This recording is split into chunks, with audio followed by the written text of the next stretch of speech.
The homeless man sitting outside the restaurant entrance asked Clint Eastwood for spare change, had no idea he was asking the owner, had no idea the man in the worn jeans and old jacket owned not just this restaurant, but 3 others across California, had no idea what was about to happen would be filmed by a bystander, posted online, and viewed by 40 million people in a week.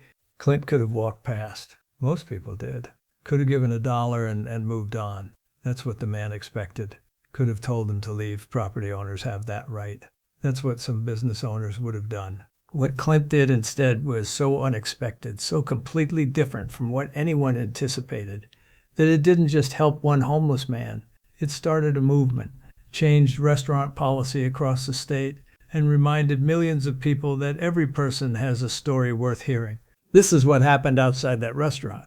What the homeless man asked for, what Clint gave him instead, and why 40 million people needed to see it.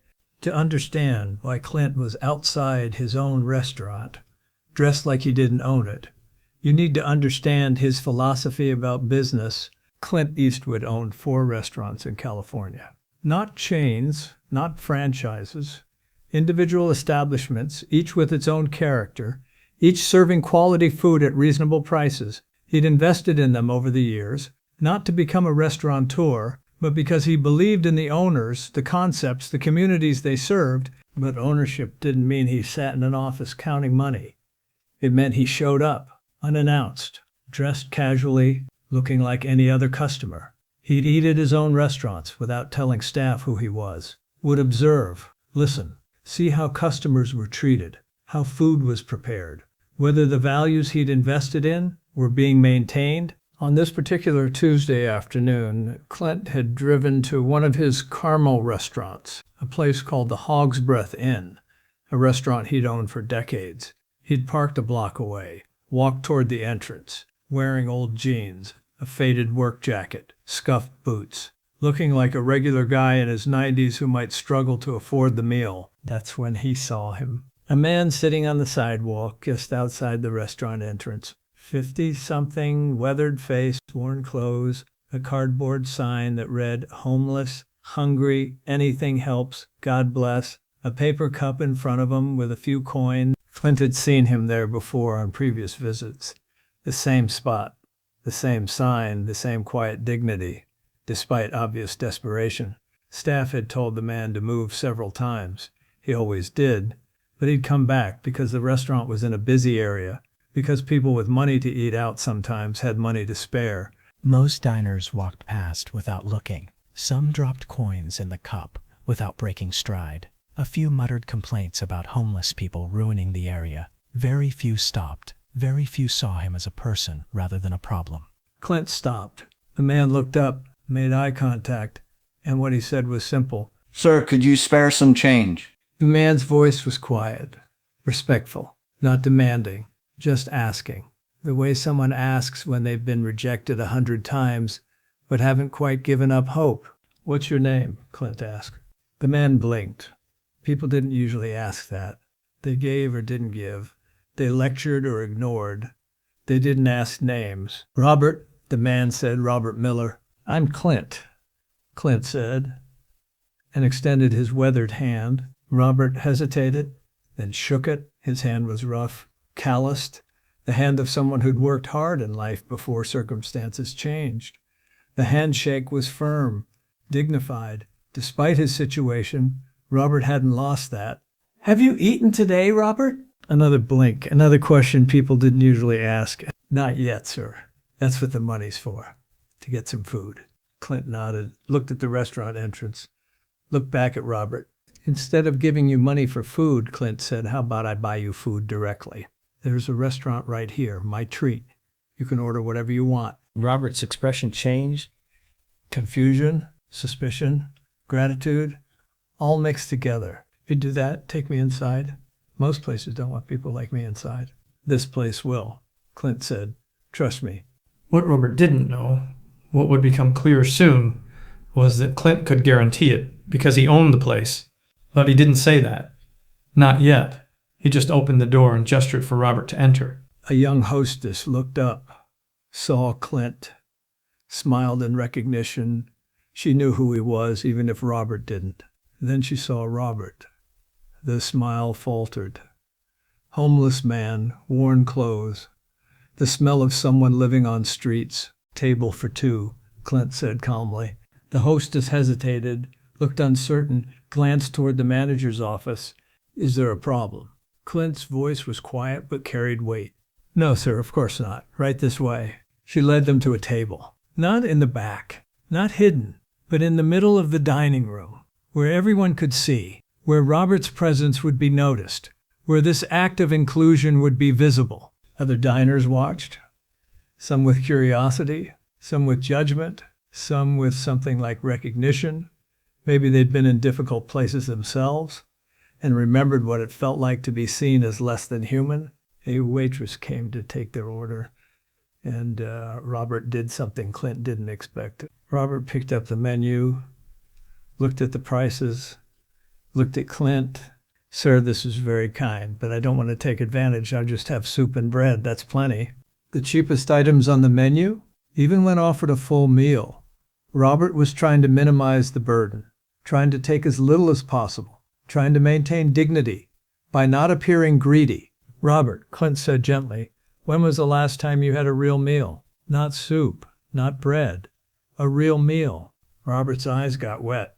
Been a while. Then order what you actually want. Not what you think you should ask for. What you want. Robert looked at the menu again. His finger stopped on the ribeye steak, then moved away. Too expensive. Too much to ask, even though he was clearly hungry for it. The ribeye, Clint said to the waitress. Medium rare, with all the sides. And bring him an appetizer while he's waiting. The calamari. And whatever beer you have on tap. Sir, I can't. Robert started. You can, Clint interrupted. And you will. When was the last time someone treated you like a person instead of a problem? Robert didn't answer. Couldn't. The emotion was too much. While they waited for food, Clint asked questions. Not interrogating, just interested. Where was Robert from? How did he end up on the streets? What did he do before? Robert's story came out slowly. He'd been a carpenter, good at it, had his own small business. Then his wife got cancer. Medical bills, even with insurance, the costs were crushing. He'd sold everything to pay for her treatment. She died anyway, and he was left with nothing. No savings, no home, just grief and debt. He'd tried to rebuild, but at 55, getting work was harder, especially without an address, without references that hadn't gone stale. He'd fallen through the cracks. And once you're on the street, climbing back up is nearly impossible. People stop seeing you as someone who had bad luck. They see you as someone who has bad luck, something to avoid, a problem to ignore. I'm not lazy, Robert said quietly. I'm not a drunk or an addict. I just ran out of options and couldn't find my way back. Clint believed him. Had heard similar stories, knew how thin the line was between stability and homelessness, how quickly circumstances could change, how easy it was to judge people for failing when you'd never been tested the same way. The food arrived. Robert stared at the steak like he couldn't believe it was real, like it might disappear if he looked away. Go ahead, Clint said. Robert cut into the steak, took a bite, closed his eyes. The pleasure of it, the simple human pleasure of good food after going hungry. It was almost painful to watch, a reminder of how much most people took for granted. They ate, talked more, not just Clint asking questions, Robert asking too, about Clint's life, his work, his family, two men having a conversation, not charity, not pity, just human connection. That's when someone in the restaurant pulled out their phone and started filming. The video captured what happened next, and it was this moment that went viral. Toward the end of the meal, the restaurant manager approached the table. A man named David who'd worked there for 15 years. He knew Clint, knew he was the owner. But he also knew there'd been complaints. Other diners uncomfortable with a homeless man eating in the middle of the restaurant. Worried about the atmosphere, about the image. David was in a difficult position. His boss, Clint, had brought in the homeless man. The customers were complaining. What was the right move? He approached carefully. Mr. Eastwood, could I speak with you privately for a moment? Anything you need to say, you can say here, Clint replied. David glanced at Robert, then back at Clint. We've had some complaints about your guest. Some customers feel uncomfortable. Uncomfortable, Clint repeated. Not a question. A statement. Letting the word hang in the air. Yes, sir. That they're concerned about. Let me ask you something, David, Clint interrupted. When you see Robert here, what do you see? David faltered. Sir, do you see a customer? A human being? Someone who deserves to eat a meal with dignity? Or do you see a problem that might hurt business? The restaurant had gone quiet. Other diners listening now. The person filming, capturing every word. Mr. Eastwood, I'm just trying to... I know what you're trying to do, Clint said. You're trying to keep customers happy. That's your job. But here's what I want you to understand. Robert here is not the problem. The problem is that we've created a society where a man can work his whole life, lose everything through no fault of his own, and be treated like he's invisible, like he's less than human, like he doesn't deserve basic dignity. Clint stood. The entire restaurant watching now. I own this restaurant, he said, not to David, to the room, have for 30 years.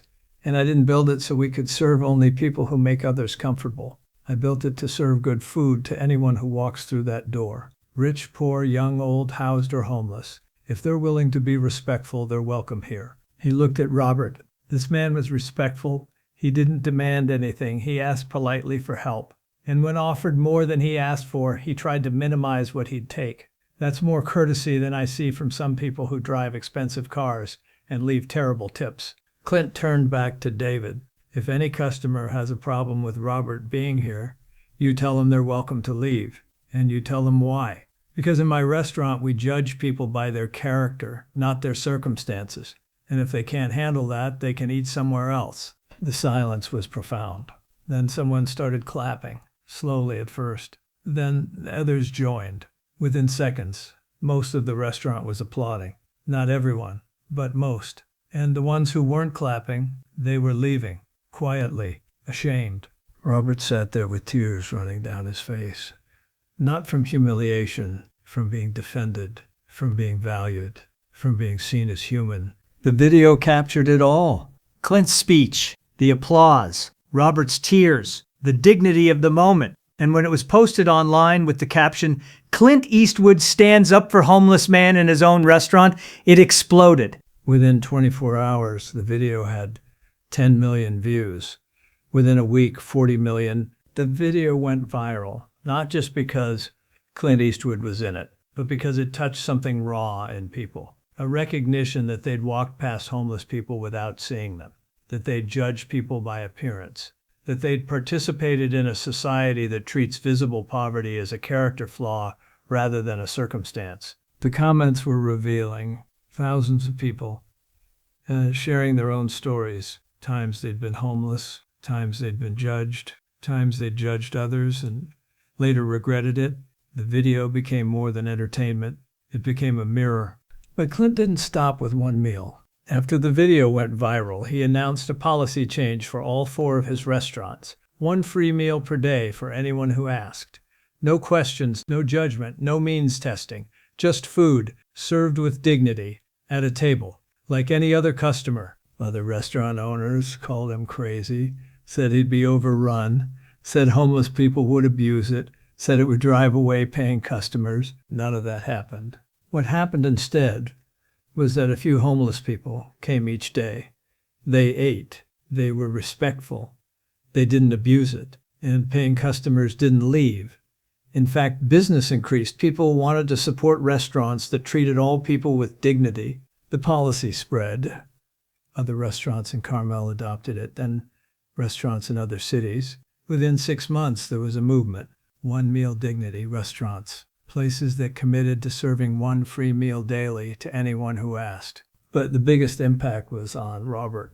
What happened to Robert after that meal changed not just his life, but how Clint thought about solving homelessness. After the video went viral, people wanted to help Robert. Donations poured in, offers of housing, job offers. It was overwhelming, beautiful, but also concerning, because Robert was one man, and there were thousands like him, millions across the country. What about them? Clint did something unexpected. He used the attention not just to help Robert, but to create a program.